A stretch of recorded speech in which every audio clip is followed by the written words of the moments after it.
Estamos aqui para mais um podcast do Fórum Brasileiro de Inovação Sindical, o primeiro Fórum Brasileiro de Inovação Sindical 2025, outubro, Castelmar, em Florianópolis. E estou aqui com meu amigo Rudy Barea, que vem do Rio Grande do Sul, da região de Passo Fundo, né? Ele disse que vai contar para a gente onde fica o município de Serico, né?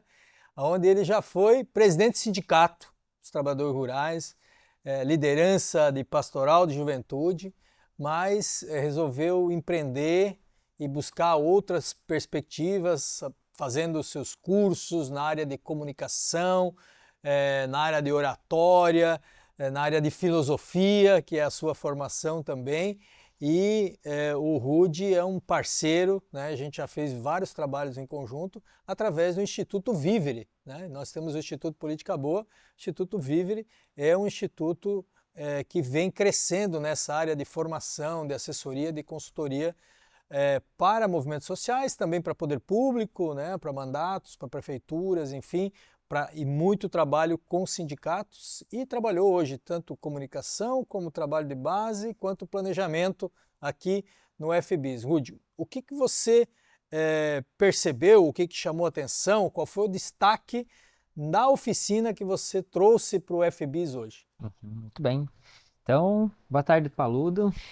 Na verdade é uma saudação, porque as pessoas podem estar nos Por acompanhando de qualquer hora, qualquer, de manhã, de tarde, de de noite. manhã, de tarde, de noite. Saudar o Paludo, um prazer, um privilégio estar aqui contigo. Parabenizar pela organização do Fórum Brasileiro de Inovação Sindical. Talvez eu tenha sido um dos primeiros que você falou. Estou com uma ideia de organizar um fórum de inovação sindical e quero ver o que que você acha dessa ideia. E eu disse para o Paludo, assim, eu tô dentro, né? Tô junto contigo no que eu puder contribuir, porque eu acredito que é muito importante todo esse processo. Grandes corporações, grandes entidades se juntam, né? E por que não os sindicatos, as federações, as centrais poder também se juntar para pensar esse cenário, que é um cenário de inovação, que é um cenário de muitas nuances que se dão no dia a dia. Eu trabalhei no fórum, aqui a pedido do Paludo, a questão da comunicação dentro do trabalho de base e também do planejamento. E o que eu busquei elencar nesse pequeno tempo de uma hora, conversando com lideranças sindicais de todas as regiões aqui, de 8 estados diferentes, né, que estão participando desse fórum, foi de que existe uma linha contínua no processo de comunicação, Paludo, que ela consegue dividir a comunicação, ou pelo menos vejo que é possível dividir a comunicação em 3 grandes estágios. Assim como a sociedade evolui por estágios ou por eras, então a era da pré-civilização, a era da civilização, a era da indústria, a era da tecnologia, a comunicação humana ela também evolui por eras. Então, hoje nós estamos vivendo na era da tecnologia, mas nós também tivemos uma era da comunicação primitiva.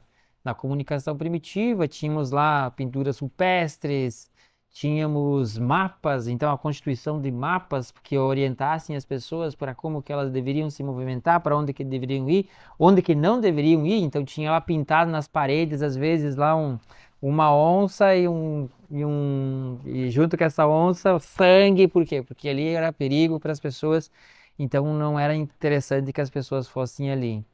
Então você tem a comunicação mais primitiva, que está lá desde dos primórdios, né, da nossa civilização, e depois você vai começar num processo lento, né, uns 3, 4 mil anos atrás, até 1600 por aí, é um processo de comunicação mais estruturada, quando que você vai trabalhar essa questão do jornal, das cartas, você vai ter o início da telefonia, você vai ter o início, né, de diversas questões de comunicação que vão ampliando o nosso leque e possibilidade de conexões com as pessoas, de conexão com as pessoas que estão no nosso meio e também de deixar mensagens para as outras pessoas.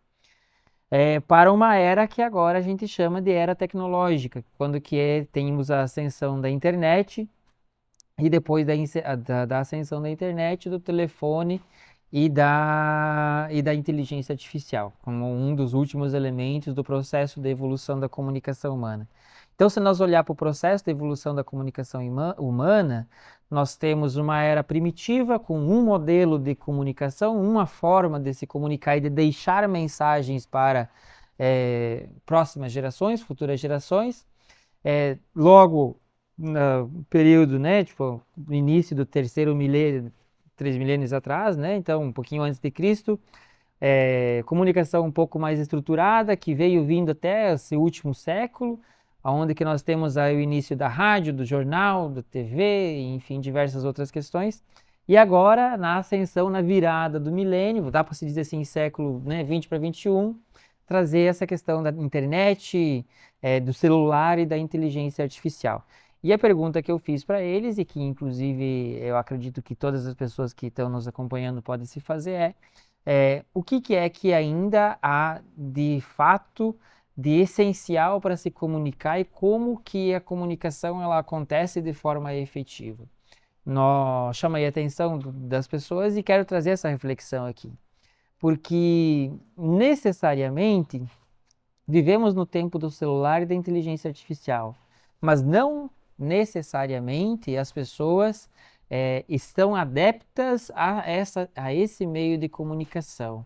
Então, o Fórum Brasileiro de Inovação Sindical, hoje aqui, está com em torno de 200 pessoas participando de diversos lugares do Brasil. Eu fiz uma pergunta rápida, uma pesquisa rápida, das pessoas que estavam lá na sala, em torno de 50 pessoas, apenas 2 pessoas estiveram no fórum porque encontraram uma publicação via internet ou que tinham uma relação de comunicação com as redes sociais ou algo parecido. Então, fiz essa pesquisa rápida para pensar assim, bom, o nosso movimento sindical, os movimentos sindicais, quando vão olhar planejamento estratégico, que vai falar sobre sonho, quando que vai olhar visão de futuro da própria entidade, e pensar a comunicação, nós devemos pensar a comunicação a partir dos meios dos quais estamos vivendo, um podcast, questão da inteligência artificial, Instagram, Facebook e coisa parecida, mas ainda é muito forte no nosso meio o tete-a-tete, a conversa, a articulação que as pessoas vão fazendo no decorrer do tempo. Então eu fiz, se fosse para responder rapidamente, pensar isso. Uma das coisas que me chama a atenção é de que nós vivemos num tempo de alta conectividade, mas as pessoas não se conectam com as perspectivas necessariamente que estão postas no dia a dia. Os tabuleiros estão na mesa, mas nem todos estão jogando esse tabuleiro, apenas somos espectadores também desse processo. Muito legal. Essa abordagem me traz Eu lembro de uma disciplina que eu trabalhava no mestrado que era sobre linguagem e sociedade. Fazia um pouco também dessa resgate, né? Eu acho que o livro do Yuval Harari sobre o Nexus, né? Traz também toda essa trajetória da evolução da linguagem, que é algo interessante, e que a gente chama de terceira revolução industrial ou revolução 4.0, enfim. O que muda, né? A primeira revolução industrial foi a criação, né, da máquina a vapor, da produção em escala, né, da produção em série.